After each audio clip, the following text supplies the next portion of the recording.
fascinating presentations there. I'm sure you all have lots of questions. So I'd like to invite the speakers to join me at the front here and we can have some from you. Can I just say something? I was so frightened of going over time.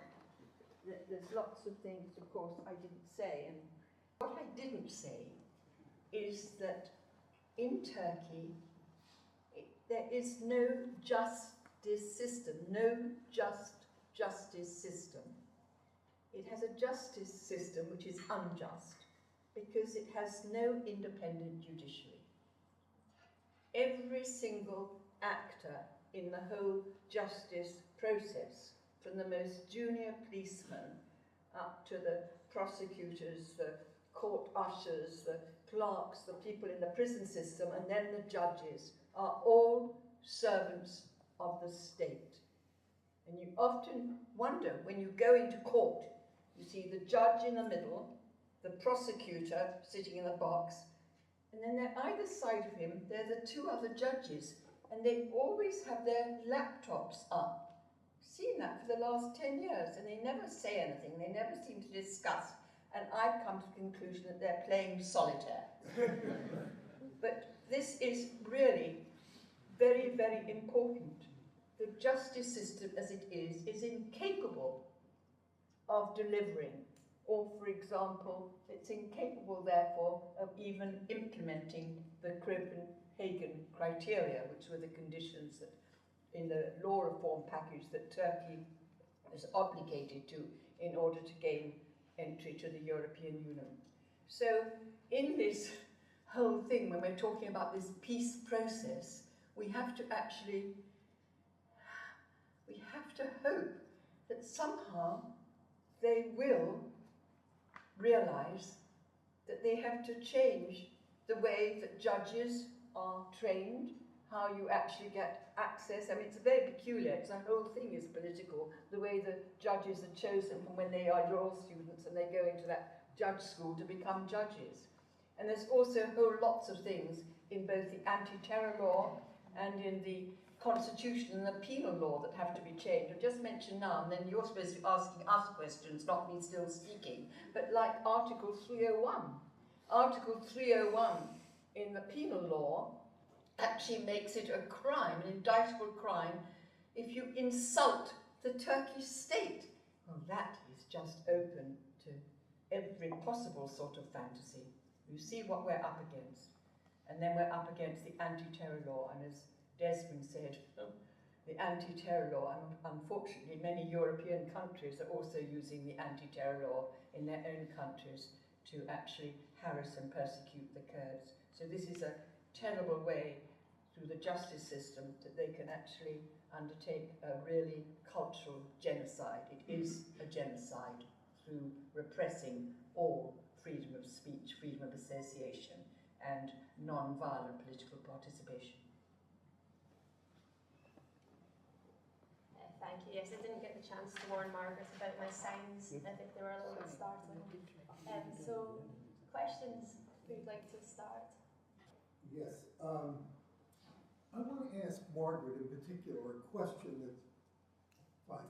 I'm an anthropologist that was in Turkey 45 years ago, and I was studying unionism, and I encountered many people in the Turkish party and other people, and then I returned to Berkeley, which is where I was working, and there was a whole debate about Turkey being in the European Union, and many young Turkish graduate students said, well, this is a very important moral issue, we have to be in the, and I said, but actually the issues that are being raised against Turkey are the issues that deal with your own comrades. I mean, we're not talking about some abstract question. They're saying, what is the legal system like? And the people that they're suffering are the very people that are your own colleagues. They were making much the same issue that you raise now.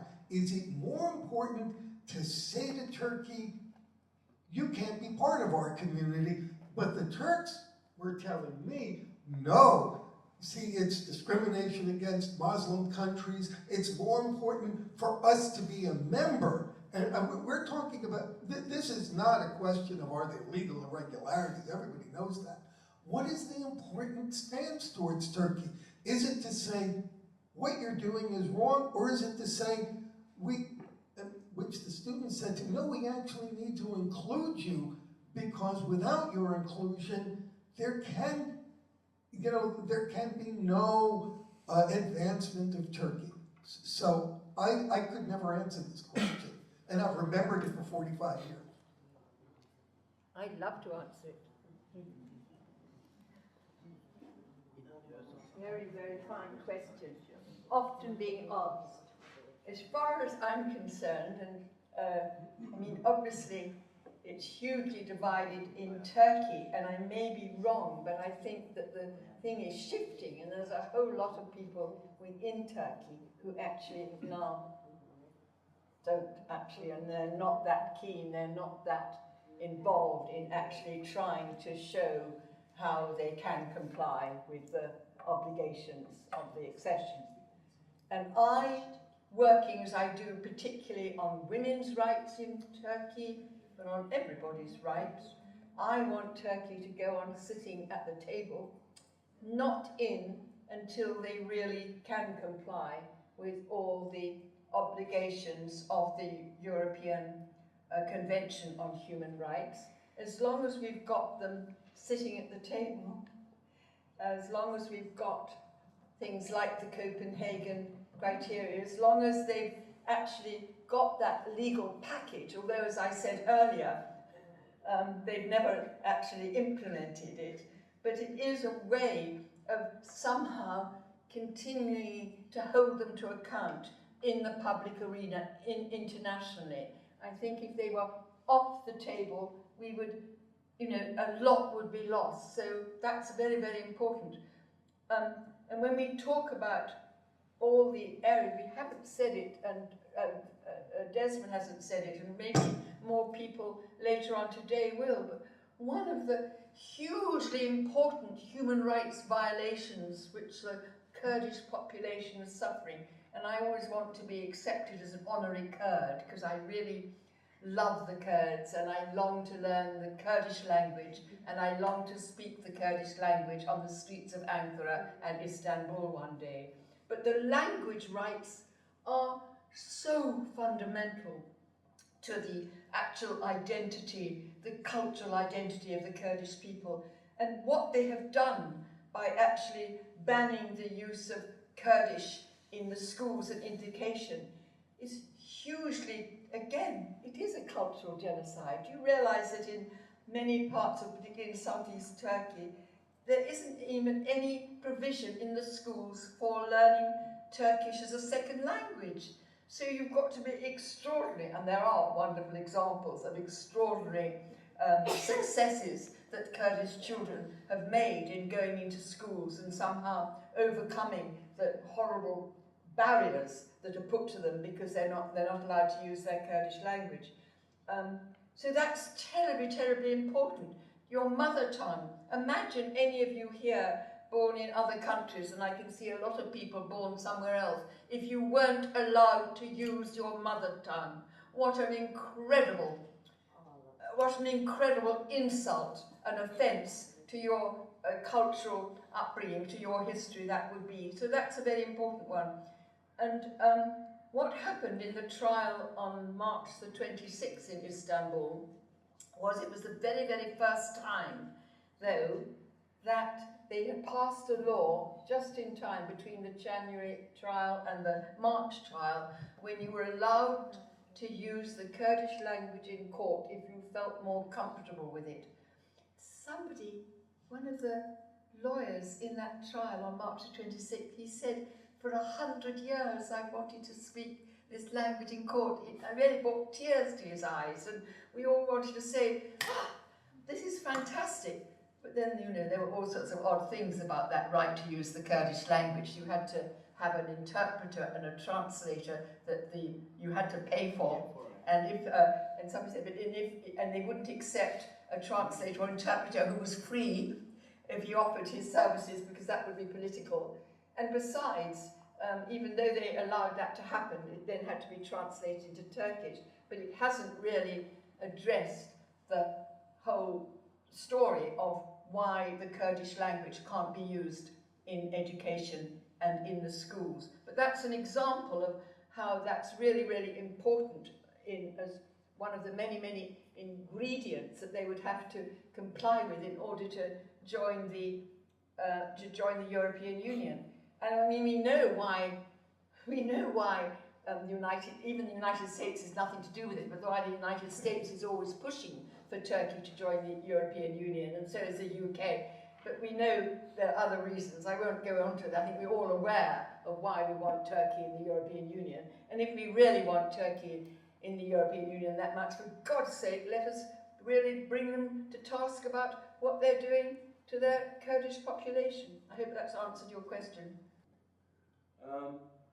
In the ongoing negotiations now with Öcalan, is there enough inclusion of women groups, of other civil society groups, of other participants? And if this inclusion is not there, I think it's not working, but I need to use. If this inclusion is not there, can there be a peace for the Kurdish region if those groups are not included, or is it just some kind of fake peace that is not sustainable and not positive? Maybe both of them can give their opinion. I think, I'll say, but I think one of you would be a better answering than I. But can I just do an introduction to his question? No, there can't be a proper peace. Absolutely not, unless civil society organisations are consulted and are part of it. And I'm talking about women, but there'll be other civil society groups. Because when you've had a long conflict, and here we've had a 30-year conflict with literally thousands and thousands of people killed and thousands of people missing, actually, it's a very good example if we think about the missing and about the needs of about the women who don't know what happened to their husbands or their fathers or their sons or their brothers. There's a whole lot of issues there which have to be resolved because the governments have never responded to the thousands and thousands of letters that have gone to the governments about what happened to my husband. And we're still finding mass graves. There are still mass graves still to be found. And then there's the whole question of the compensation of the people who lost all their homes and their livestock and everything when they were forcibly evicted from their mountain villages. There are huge problems where you are never going to get a peace unless you actually establishing some means of reconciliation and restorative justice, because you won't get a peace if those things are not addressed. And you will never get a real peace. I'm looking for my women here. We won't get a real peace unless you have real human rights and you have gender equality. We know that gender equality is essential to build a democratic society where the rule of law, where the rule of law exists and where there is real equality and human rights. But I think that, I think that's very important, and I'm very worried about what is going on now with the two people sort of talking to each other and all these other things which are not part of it. But I think now that one of you would like to say something on that. Could you? Because you know much more about it than I do. Or do you want to do that later? But anyway, so the answer is no. No. The lady says no. Just a quick intervention. Sorry. from Tom Haddon.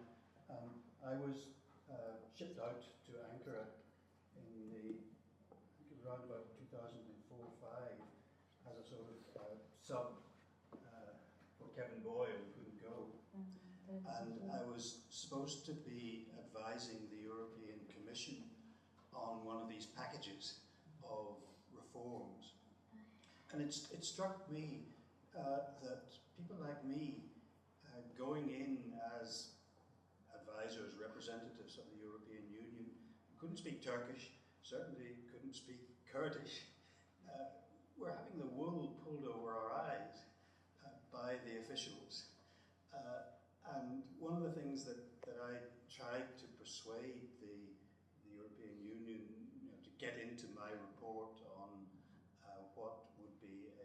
useful way forward was in some way to involve Turkish-speaking NGOs, Kurdish-speaking NGOs in reporting on the actual implementation on the ground of what was in these packages, because I had no clue, and I'm not sure that any of the other European people had much clue as to what was actually happening under these supposed packages. So just in terms of moving forward, I think if there is to be continuing Council of Europe or European Commission involvement, the European bodies must in some way incorporate into their review mechanisms people from Turkish, Kurdish NGOs who actually understand what is happening and who can report, and and that would mean some kind of guarantee from the European Commission, from the Council of Europe, of approved non-terrorist NGOs, and going with them to report on the implementation of what is actually happening. I tried to make those recommendations, but I was removed from the position when I made them. We have time for a couple more questions if anyone has any.